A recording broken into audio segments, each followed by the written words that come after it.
थोडा वेगळा टाईम खाणारा आणि जास्त उठाठेवीचा नाश्ता ज्यावेळी करायचा असतो त्यावेळी रोजच्या टायमिंगपेक्षा थोडं लवकर उठायला लागतं, नाही तर मग शब्दात सांगू शकत नाही इतका माझा सकाळ सकाळी गोंधळ उडालेला असतो. तर नमस्कार मंडळी, कसे आहात? तर आजचा दिवस तुम्हाला खूप छान सुंदर जाऊन तुमच्या मनातील सर्व इच्छा पूर्ण होत.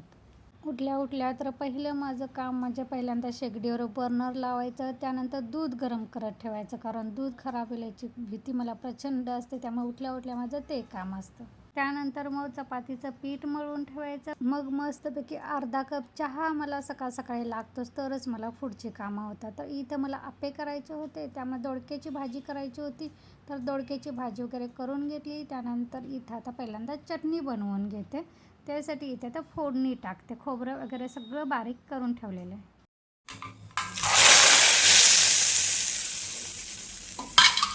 मस्तपैकी चटणीला तडका दिलेला. इथे मी खोबरं आणि शेंगदाणा हाच वापर केलेला. फुटाण्याची डाळ मला वापरायची होती थोडंसं, मी कधी चटणीत वापरत नाही, पण बघायचं होतं आणि मी किराणा आणायला गेलेली त्यावेळी माझ्या लक्षात पण आलेलं आणि कधी घेताना विसरले काय माहीत.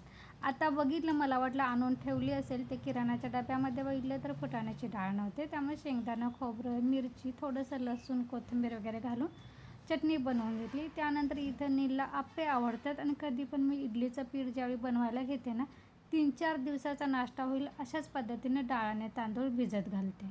कारण कसं, हे असे जे पदार्थ असतात ते तेलकट कमी असतात, त्यामुळे पोरं पण आवडीनं खातात आणि एकाच पिठामध्ये 3-4 नाश्ता होतात. तर काल मी इडल्या केल्या होत्या, आज म्हटलं आप्पे करायचे आहेत. आप्प्याचं कसं होतं, आप्याला थोडासा वेळ लागतो, म्हणजे ज्यावेळी आपण आप्पे बनवायला घेतो ना, तर इथं थांबूनच आप्पे आपल्याला बनवत बसायला लागते. तसं इडलीचं नाही, इडलीचं भांडं लावलं 15 मिनिट त्याच्याकडे बघायला लागत नाही, त्यानंतर गार झाल्यावरच आपण काढायला लागते, तोपर्यंत मी बाकीची अशी कामं करून घेते. पण हे आप्पे असतात ना, त्यावेळी मात्र थोडंसं वेळखाऊ होतं, त्यामुळे आज लवकर उठले. इथे बघा, पहिलाच घाणा इतका छान मस्तपैकी तांबूस कलर आलेला आहे, कारण पहिला घाणा थोडंसं हे मी दारावर आप्पे पात्र घेतलं होतं, त्यामुळे कधी कधी काय होतं, पहिला घाणा कधी असं चिकटून राहतं, व्यवस्थित आप्पे फुलत नाहीत. पण आज ठरवलं होतं, चांगला तवा पहिल्यांदा तापू दिला, त्यानंतर तेल घातलं सगळ्या बाजूनं आणि मोठ्या गॅसवरच हे पहिल्यांदा आप्पे सोडले पळीनं, त्यानंतर झाकण ठेवून दिलं आणि मग त्यानंतर हे पलटी मारलं. बहुतेक कणी ह्या टिप्स मी फॉलो केल्यामुळं पहिल्या घाण्यात ह्या तव्यामध्ये मला आप्पे आलेत, कारण मग इतर वेळी काय होते, कधी कधी पहिल्या घाण्यालाच ते थोडंसं असं चिकटून राहतं. पहिल्यांदा तवा चांगला तापवल्यामुळं पण हे असं झालं असेल छानपैकी, असं फुगीर टम्म असं झालं होतं.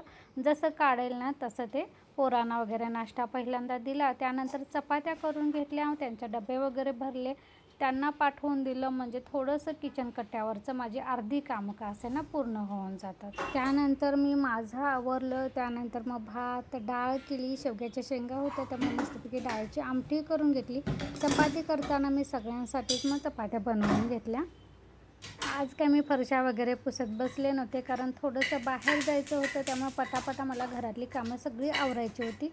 प्लस मला दुपारसाठी पण चपाती आणि आळूच्या वड्या करायच्या होत्या, त्याची पण तयारी करायची होती. त्यात आज सोमवार होता, त्यामुळे मला महादेवाला पण जायचं होतं, कारण मग एकदा राहिलं कणी आणि मग मनात असं सारखी हुरहुर राहते, राहिलं काहीतरी असं आपल्या जवळच्या व्यक्तीला न भेटल्यानंतर कसं सॅड वाटते, तसं मला महादेवाच्या मंदिरात नाही गेलं ना की असं फील होतं. त्यामुळे शक्यतो मी सोमवारचं जाते, पण चुकूनच कधीतरी नाईलाज असतं माझं राहतं. त्यामुळे थोडंफार माझ्या घरातली निम्मी अर्धी कामं आवरली आणि देवळात गेले, देवळात जाऊन आले, त्यानंतर वड्याची इथं पानं काढायला आलेले आहे. हे आळूच्या पानांची वडे आहेत. काकू, पानं घेतो,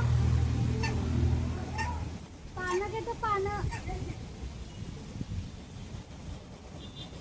आईने म्हणजे सासूबाईंनी त्यांच्या बहिणीकडे हे काळं आळू होतं आणि त्यांनी इकडे आणलं, तर माझ्याकडे कसं जागा पण नाही आणि आळू असं जास्त पसरते, तर त्याने आणलेलं हे पलीकडल्या काकूंना, समोरच्या काकींना वगैरे दिलेलं होतं, त्यामुळे त्यांनी लावलेलं हे पसरते. मग मला जेव्हा लागेल ना, तर मी इथूनच काढून आणते आणि ताजे आळूचे पानं अशी आणली की नाही, कोमेजत पण नाही आणि वड्या पण अगदी छान होतात.